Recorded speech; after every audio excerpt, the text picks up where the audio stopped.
రామయ్య, రాబందు నీతి కథ. ఇతరులకు చేసిన మేలు ఎప్పటికైనా తిరిగి వస్తుంది. నీతి కథలు పిల్లలతో పాటు పెద్దల్లో మంచి వ్యక్తిత్వాన్ని పొందేందుకు దోహదపడుతాయి. ఇక్కడిచ్చిన నీతి కథలో రామయ్య అనే ఓ రైతు ఒకరోజు వలలో చిక్కుకున్న రాబందును కాపాడాడు. తరువాత అదే రాబందు పాము నుంచి రామయ్య ప్రాణాలను రక్షించి తన కృతజ్ఞతను చాటింది. ఈ కథ మనకు మంచి చేసినవారికి మంచి తప్పక తిరిగి వస్తుంది అనే గొప్ప నీతిని తెలియజేస్తుంది. రామయ్య, రాబందు నీతి కథ. ఇతరులకు చేసిన మేలు ఎప్పటికైనా తిరిగి వస్తుంది. నీతి కథలు చిన్నారుల నుంచి పెద్దల వరకు ప్రతి ఒక్కరికీ ఉపయోగపడే జీవిత పాఠాలను అందిస్తాయి. పంచతంత్రం, అక్బర్, బీర్బల్ కథలు వంటి ఎన్నో నీతి కథలు మన సంస్కృతిలో ప్రత్యేక స్థానం సంపాదించాయి. ఇవి కేవలం వినోదం కోసం మాత్రమే కాదు, పిల్లల్లో మంచి వ్యక్తిత్వాన్ని తీర్చిదిద్దే విలువైన సాధనాలు కావడం విశేషం. పిల్లల మనసు మృదువుగా ఉంటుంది. చిన్న వయసులో చెప్పే నీతి కథలు వారి ఆలోచనలపై గాఢమైన ప్రభావం చూపుతాయి. నీతి కథల ద్వారా నిజాయితీ, క్రమశిక్షణ, దయ, సహాయం, కృతజ్ఞత వంటి మంచి గుణాలు పిల్లల్లో పెరుగుతాయి. కష్టాల్లో ఉన్న వారికి సాయం చేస్తే అది మనకు ఎలా తిరిగివస్తుందో తెలిపి ఓ నీతి కథను ఇక్కడ ఇవ్వడం జరిగింది.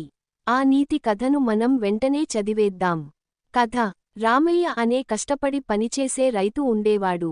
అతను ప్రతిరోజూ తన పొలంలో కష్టపడుతూ కుటుంబాన్ని పోషించేవాడు. ఒకరోజు ఉదయం తన పొలం దున్నటానికి వెళ్లిన రామయ్యకు అక్కడ ఒక విచిత్రమైన దృశ్యం కనిపించింది.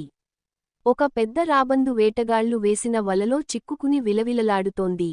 అది బయటపడేందుకు ఎంత ప్రయత్నించినా సాధ్యపడక విలవిలలాడుతూ కనిపించింది. వలలో చిక్కుకున్న ఆ రాబందు దుస్థితిని చూసి రామయ్య హృదయం కరిగిపోయింది.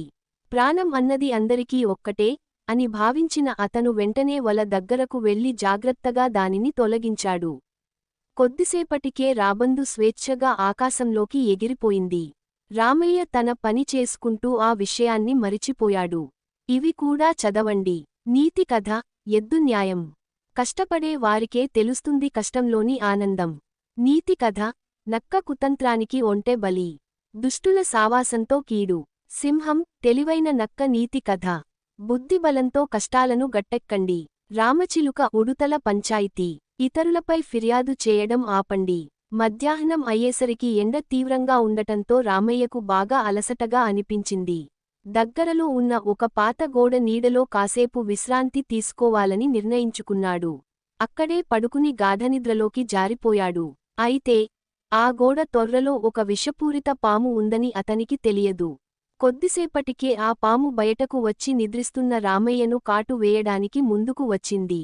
అదే సమయంలో ఆకాశంలో ఎగురుతున్న రాబందు తనకు ప్రాణభిక్ష పెట్టిన రైతుకు ప్రమాదంలో ఉండటాన్ని గమనించింది. రామయ్యను రక్షించేందుకు అది ఒక్కసారిగా కిందికి దూసుకొచ్చింది. తన బలమైన కాళ్లతో పామును ఎత్తుకుని దూరంగా తీసుకెళ్ళింది. ఈ సంఘటనతో రామయ్య ఒక్కసారిగా నిద్రలేచాడు. జరిగిన విషయానికి అర్థమై అతను ఆశ్చర్యపోయాడు. తాను చేసిన చిన్న సహాయం తన ప్రాణాలను కాపాడిందని గ్రహించి ఆ రాబందుకు మనస్ఫూర్తిగా కృతజ్ఞతలు తెలిపాడు. నీతి: మనం ఇతరులకు చేసే మేలు ఎప్పటికైనా మనకే సహాయంగా తిరిగి వస్తుంది. మంచి పని ఎప్పుడూ వృధా కాదు. ఒక మంచి పని మరో మంచి పనికి ప్రోత్సహిస్తుంది. నీతి కథలు మనిషిని మంచి మార్గంలో నడిపించే జీవిత గురువులాంటివి. నీతి కథలు చదవడం వల్ల మంచి వ్యక్తిత్వం, సానుకూల ఆలోచనలు, నైతిక విలువలు పెంపొందించవచ్చు. అందుకే ప్రతి ఇంట్లో, ప్రతి పాఠశాలలో నీతి కథలకు ప్రత్యేక స్థానం ఇవ్వాలి.